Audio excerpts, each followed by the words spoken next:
Inspector साहब, भाभी के साथ उनके परिवार को भी अरेस्ट कर लीजिए। राज, अभी के अभी मेरी इंडिया की टिकट निकलवाओ, मुझे इंडिया जाना है, रोते हुए फोन पर बोली प्रिया। प्रिया, हुआ क्या है? तुम इतना रो क्यों रही हो और अचानक इंडिया क्यों जाना है तुम्हें? ऑफिस से राज बोला। प्रिया बोली, पापा नहीं रहे राज, 3 दिन बाद पापा की 13वीं है, हमें आज ही निकलना पड़ेगा। राज बोला, एक बार मुझे घर आ जाने दो प्रिया, फिर मैं टिकट निकलवाता हूँ इंडिया की। राज जल्दी से घर पहुँचता है। घर आकर देखता है तो प्रिया बहुत रो रही होती है।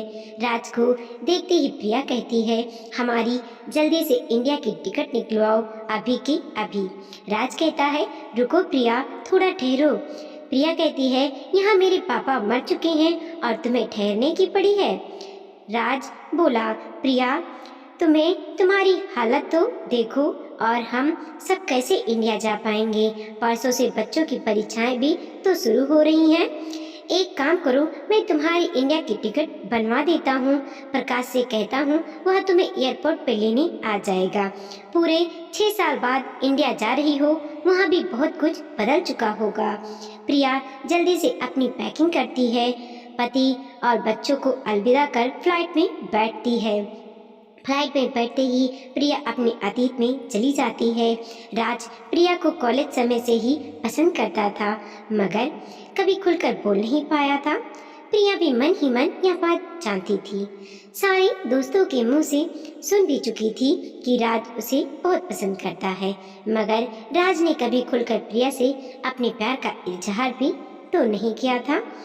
आज जब कॉलेज के एनुअल डे पर प्रिया ने डांस किया तो राज अपने आप को रोक नहीं पाया और उसने जाकर प्रिया से अपने प्यार का इजहार कर लिया।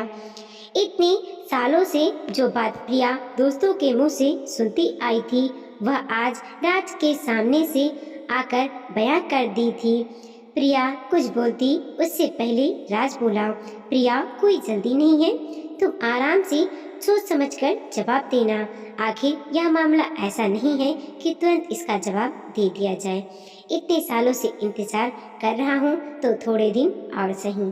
प्रिया भी कुछ बोले बिना चली गई, मगर उसके दिन और रात राज के बारे में सोचने में चले गए, क्योंकि पसंद तो वह भी राज को बहुत करती थी, मगर डरती थी समाज से, अपने घर वालों से, क्योंकि जाति धर्म सब कुछ ही तो अलग था राज और प्रिया का। और प्रिया के घर वाले बहुत कड़क लोग थे, जो यह रिश्ता कभी स्वीकार नहीं करेंगे। प्रिया जानती थी राज का प्यार महत्व आकर्षण नहीं है, वह उसे बहुत सालों से चाहता है। प्रिया भी राज के प्यार के सामने झुक गई और उसने समाज के रीति रिवाज को एक ओर कर राज को हाँ कह दी। अब तो राज और प्रिया के दिन और रात बातें करने और घूमने फिरने में जाने लगे। एक रोज दोनों गार्डन में बैठे हुए थे और प्रिया के भाई रमेश ने अपनी बहन को लड़के के साथ देख लिया। रमेश ने न आओ देखा न ताओ और राज को पत्थर से मारकर अपनी बहन प्रिया का हाथ घसीटकर घर ले आया। घर आकर पापा और माँ के सामने 2 थप्पड़ प्रिया को चढ़ते हुए बोला, खानदान का नाम खराब कर दिया इस लड़की ने। पापा एक लड़के के साथ पार्क में गुलछर्रे उड़ा रही थी, आपकी लाडली। वह तो अच्छा हुआ मैंने देख लिया और उस लड़के को मारकर इसे सीधा घर ले आया। आज से इसका कॉलेज जाना बंद, कोई पढ़ाई वढ़ाई नहीं करनी अब इसे। प्रिया अपने माता पिता की लाडली बेटी थी, मगर भाई रमेश के सामने उसके माता पिता की एक न चली और दोनों को रमेश की बात माननी पड़ी। वहाँ राज प्रिया से मिलने को बेताब था, मगर प्रिया का कॉलेज क्लासेस सब बंद करवा दिया गया था और उसकी शादी के लिए जल्द से जल्द लड़का देखा जा रहा था। यहाँ प्रिया भी राज से मिलने के लिए बेकरार थी। एक दिन रमेश के घर पर न होने पर प्रिया घर से अपनी सहेली का बहाना बनाकर राज से मिलने पहुंची और बोली, राज, मैं तुम्हारे बिना नहीं रह सकती, हमें भाग कर शादी करनी होगी, वरना मेरे घर वाले मेरी कहीं और शादी करवा देंगे। राज भी प्रिया को उसी पल अपने साथ लेकर चला गया। सारी मदद दोस्तों ने कर दी और थोड़े दिनों बाद दोनों ने कोर्ट मैरिज कर ली। राज के घर वाले ने तो प्रिया को अपना लिया, मगर रमेश ने अपने माता पिता को प्रिया से सारे रिश्ते तोड़ने को कहा और बोला, आज से प्रिया से हमारा कोई रिश्ता नहीं। इस लड़की ने हमारे खानदान का नाम मिट्टी में मिला दिया। प्रिया ने अपने पापा मम्मी से बीच में बात करने की कोशिश की थी, मगर वो बोले, बेटा रमेश को पता चला तो वह तुम्हें और राज को जिंदा नहीं छोड़ेगा। भगवान करे राज तुम्हें बहुत खुश रखे। बस वह आखिरी बात थी प्रिया की उसके मम्मी पापा के साथ। और उसके बाद आज माँ का यह कॉल की, बेटा 2 दिन बाद पापा की 13वीं है, तू हो सके तो आ जा। और वह भी इतना बोलकर फोन कट गया। फिर प्रिया ने 3-4 बार वापस फोन करने का ट्राई किया, पर फोन बंद दिखाने लगा। मैम कॉफ़ी, एयर होस्टेज की आवाज़ से प्रिया वर्तमान में लौटी। प्रिया बोली, नो थैंक यू। प्रिया का कुछ खाने पीने का मन नहीं कर रहा था, उसे तो बस अपने माँ पापा की याद सता रही थी। इंडिया के एयरपोर्ट पर पहुंची तो राज का भाई प्रकाश प्रिया को लेने आ पहुंचा था। प्रिया प्रकाश को देखकर बोली, भैया माफ़ कीजिएगा, मैं अभी आपके साथ घर नहीं आ पाऊंगी। मेरे पापा नहीं रहे, मुझे मायके की बहुत याद आ रही है, इसीलिए मैं पहले वहाँ जाना चाहती हूँ। प्रकाश बोला, जैसी आपकी मर्जी भाभी। प्रिया ने कैब की और अपने मायके के लिए रवाना हो गई। कैब रफ्तार से चले जा रही थी और प्रिया की आंखों में नमी बढ़ती जा रही थी। लो आ गया प्रिया के मायके का शहर और मायके की गली भी। वह चंदू चाचा की सिंगार की दुकान आज भी वही है। बगल में किशोर अंकल की किराने की दुकान। यहीं पर तो आती थी प्रिया, भले घर का कुछ भी राशन का सामान हो। किशोर अंकल के पास माँ एक डायरी रखा करती थी, जिसमें अंकल हमारे घर का सारा सामान लिख दिया करते थे, और ऐसी ही एक डायरी माँ के पास भी होती थी। फिर महीने के अंत में सारा हिसाब किताब होता था। सारी स्मृतियाँ प्रिया की आंखों के सामने घूम रही थीं। उतने में बनवारी काका की मिठाइयों की दुकान दिखी, जहाँ की मिठाई बहुत स्वादिष्ट हुआ करती थी। कोई भी मेहमान आने पर पिताजी यहीं से मिठाई लाया करते थे। सोचते सोचते प्रिया की आँख भर आई और प्रिया का मायका आ गया। बाहर से मकान का नक्शा बदला बदला सा लगा, शायद काम करवाया होगा, सोचकर प्रिया ने कैब वाले को पैसे दिए और नीचे उतरी। दरवाजे की घंटी बजाने हाथ उठे तो देखा दरवाजा थोड़ा खुला था। जैसे ही दरवाजा खोला, सामने एक औरत वहाँ पर चिल्ला रही थी, बुढ़िया तुझे पालने के लिए नहीं बैठी हूँ मैं, जो तुझे 2 वक्त खाना दूँ। तेरा पति तो सब कुछ बेटी के नाम कर गया, तेरी बेटी आ रही है या नहीं, तूने उसे बुलाया है या नहीं।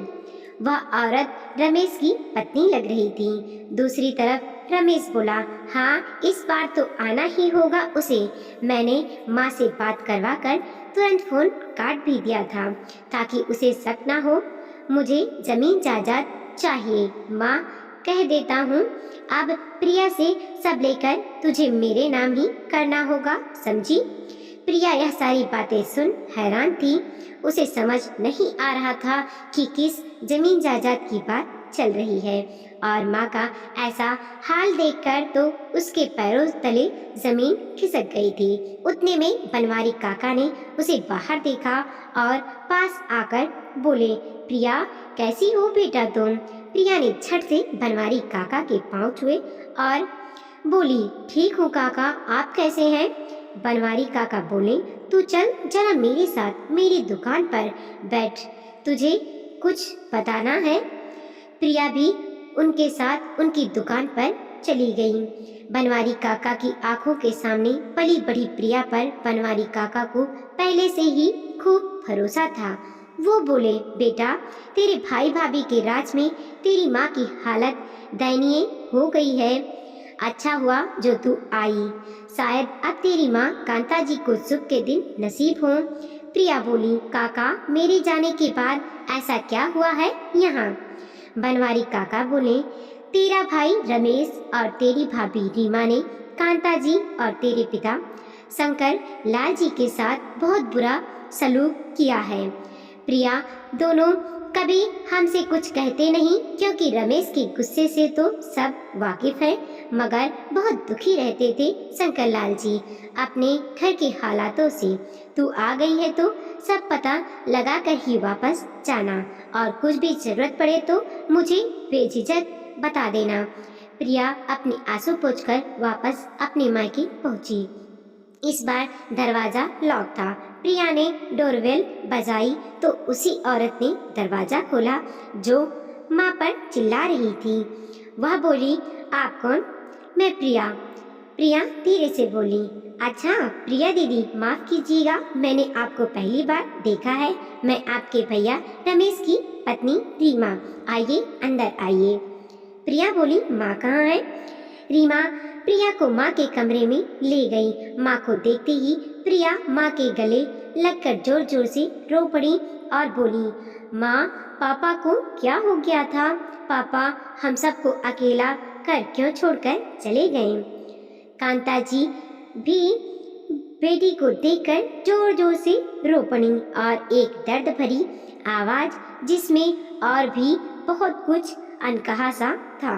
उतने में रमेश अपने कमरे से आया और प्रिया को देखते ही, प्रिया पापा हम सबको छोड़कर चले गए बोलकर घड़ियाली आंसू बहाने लगा। प्रिया जो कि पहले भाई भाभी का इतना भयंकर रूप देख चुकी थी, उसे भाई के नकली आंसू साफ नजर आ रहे थे। रमेश बोला, रीमा जाओ, देख क्या रही हो? प्रिया अरसे बाद इस घर में आई है, इसके लिए बढ़िया चाय नाश्ता लेकर आओ। रीमा रसोई में जाती है और डोरबेल बजती है। रमेश दरवाजा खोलता है तो रीमा के मम्मी पापा और बहन को देखकर उनकी आवभगत में लग जाता है। अकेले में मौका पाकर प्रिया अपनी माँ से पूछती है, माँ इतने सालों में एक बार भी मेरी याद नहीं आई जो आपने एक फोन भी नहीं किया? कांता जी बोली, बेटा हर पल तुझे याद किया है मैंने और तेरे पापा ने। तेरे दोस्तों से सारी खबर लेते थे हम दोनों। तू अमेरिका में जमाई बाबू के साथ बहुत खुश है, यह जानकर हम बुढ़े खुश हो जाते थे। रमेश से छुप छुप कर खबर लेते थे तेरी खबर मिलते ही कहीं रमेश फिर से तनाव में न आ जाए, इसीलिए तुझे फोन नहीं किया, क्योंकि तेरे चले जाने के बाद रमेश ने तुझे खूब गालियां दी और कहने लगा कि आज के बाद अगर किसी ने प्रिया को फोन किया तो मुझसे बुरा कोई नहीं होगा। ऐसी लड़की से हमारा कोई वास्ता नहीं जो खानदान का नाम कीचड़ में उछालकर भाग गई। माँ पापा को क्या हुआ था? उनकी मौत कैसे हुई? बेटा जब से तेरा भाई रीमा के प्यार में पड़ा है, उसे सही गलत कुछ समझ में आता ही नहीं। रमेश ने रीमा से शादी करने की जिद पकड़ ली। तब तेरे पापा ने रीमा के परिवार वालों की खबर निकाली तो सबने यही कहा कि लड़की का चाल चलन ठीक नहीं है। रीमा पहले भी 2 लड़कों को धोखा दे चुकी है, आपका बेटा तीसरा है। इसके परिवार वाले बस जमीन जायदाद की लालच में अपनी बेटियों की शादी करवाते हैं और फिर सब कुछ हाथ में आते ही इनकी लड़कियां अपने मायके आकर बैठ जाती हैं और नया लड़का फंसाने की तैयारी करती हैं। बस यही वजह थी कि तेरे पापा रीमा से रमेश की शादी नहीं करवाना चाहते थे, मगर रमेश जो कि बिल्कुल सुनने को तैयार नहीं था। आए दिन तेरे पापा और रमेश की कहासुनी होने लगी, जिसके चलते तेरे पापा बीमार रहने लगे। रमेश की जिद के आगे हमने घुटने टेक दिए और रीमा शादी करके यहाँ दुल्हन बनकर आ गई। उस दिन से यह घर हमारा कम और रीमा के माता पिता भाई बहन का ज़्यादा हो गया है। आए दिन वो लोग यहाँ रहने चले आते हैं। रीमा और रमेश को हम दोनों बुड्ढों का यहाँ रहना भी अखरने लगा। हमारे लिए इनके पास ना खाना होता था ना कपड़े। घर का बिगड़ता हाल देखकर तेरे पापा ने अपनी सारी जमीन जायदाद तेरे नाम कर दी। एक दिन जब रीमा ने वह कागजात देख लिए तो रमेश से बोली, अगर सारी जमीन जायदाद मेरे नाम नहीं की तो मैं तुम्हें छोड़कर हमेशा के लिए चली जाऊंगी। रमेश ने तेरे पापा से खूब लड़ाई की और बोला, अगर आपने सारी जमीन जायदाद मेरी बीबी के नाम नहीं की तो मुझसे बुरा कोई नहीं होगा। मगर तुम्हारे पापा टस से मस ना हुए। रमेश ने तेरे पापा को 2 थप्पड़ लगा दी। यह देखकर मेरा खून खौल उठा और मैंने रमेश पर हाथ उठा दिया। रीमा मेरा हाथ मरोड़कर बोली, बुढ़िया तूने क्या समझा है? तू मेरे पति को मारेगी और मैं चुप रहूंगी? मैंने जैसे तैसे अपना हाथ छुड़वाया। उस रात मैं खूब रोई और तेरे पापा को दिल का दौरा पड़ गया। सुबह जब सबको पता चला तो घर में बेटे बहू को उनके मरने से ज़्यादा जमीन जायदाद उनके नाम पर ना होने का मातम था। दोनों इस बात को सोच रहे थे कि जमीन जायदाद अपने नाम कैसे करवाई जाए। बस उसके बाद रमेश ने मुझसे तुझे फ़ोन करवाया ताकि तेरे आने के बाद कैसे भी तुझसे सब कुछ हथियाया जा सके। माँ, मैं तुझे इस नर्क में और नहीं रहने दूंगी। मैं तुझे यहाँ से हमेशा के लिए अपने साथ ले जाऊंगी, प्रिया रोती हुई बोली। रमेश अंदर आकर चिल्लाकर बोला, रीमा कहाँ हो तुम? तुमसे कहा था ना कि इन दोनों माँ बेटी को अकेला मत छोड़ना। तुम्हारी इतनी बड़ी लापरवाही के कारण प्रिया को सब कुछ पता चल गया है और प्रिया माँ को तुम तब तक ले जाओगी ना जब तुम यहाँ से वापस जा पाओगी। प्रिया के हाथ से मोबाइल छीनकर उसने दोनों माँ बेटी को कमरे में बंद कर दिया। प्रिया ने भरसक कोशिश की मगर वह कुछ ना कर पाई। कमरे में ना कोई खिड़की थी जहाँ से वह आवाज़ दे पाए और ना अब फोन था कि वह किसी को फ़ोन कर पाए। थोड़ी देर बाद डोरबेल बजने की आवाज़ आई। रमेश ने दरवाज़ा खोला तो बनवारी काका के साथ पुलिस खड़ी थी। रमेश ने बहुत चाहा कि वो लोग अंदर न आ पाए मगर पुलिस और बनवारी काका अंदर आ गए और कांता जी और प्रिया को कमरे से रिहा किया। प्रिया बाहर आकर बोली, भाई जाको राके साइयाँ मार सके ना कोई। मैं जब एयरपोर्ट से यहाँ पहुँची तो दरवाज़ा खुला होने की वजह से मैं सब कुछ समझ गई और फिर बनवारी काका ने भी मुझे बहुत सारे हिंट दे दिए थे। मैं काका से बोलकर आई थी कि अगर 1 घंटे तक मैं वापस आपसे मिलने ना आ पाई तो आप समझ लेना कि दाल में कुछ काला है और पुलिस लेकर यहाँ चले आना। बनवारी काका, अच्छा हुआ आप समय पर आ गए और रमेश भैया इस खानदान का कलंक मैं नहीं आप हो, जिसने एक ऐसी लड़की से शादी की जिसे सिर्फ आपकी ज़मीन जायदाद से प्यार था, आपसे नहीं।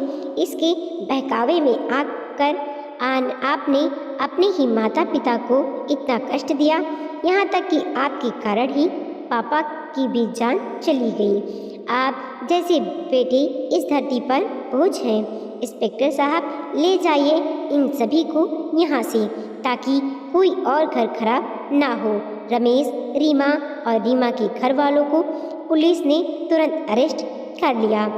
प्रिया भी अपनी माँ को लेकर पहले अपने ससुराल वालों से मिलने गई और फिर अपनी माँ को लेकर हमेशा के लिए विदेश आ गई। प्रिया के बच्चों ने पहली बार अपनी नानी को देखा था। दोनों बहुत खुश हुए और कांता जी ने जो ना जाने कितने समय से दुख भोग रही थी, उन्हें अब सुख नसीब हुआ था।